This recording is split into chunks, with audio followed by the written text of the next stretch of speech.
Inirekomenda ng BTA Blue Ribbon Committee na bumuo ng isang independent body na siyang magpapataw ng sanctions sa mga violators may kaugnayan sa delay o hindi nabayarang mga suppliers ng ministries at offices ng BARM government. Kung matatandaan, si BARM Chief Minister Abdul Rauf Makakua mismo ang nagsabi na paimbisigahan ang delay o hindi nabayarang mga suppliers na kinuha ng mga ministries at offices ng BARM.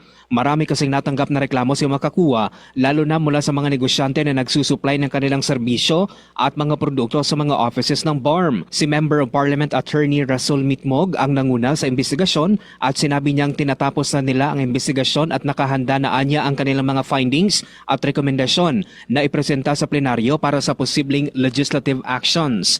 Ang resulta anya ng kanilang imbestigasyon ay nakabase sa mga committee hearings, mga testimonya at documentary evidences.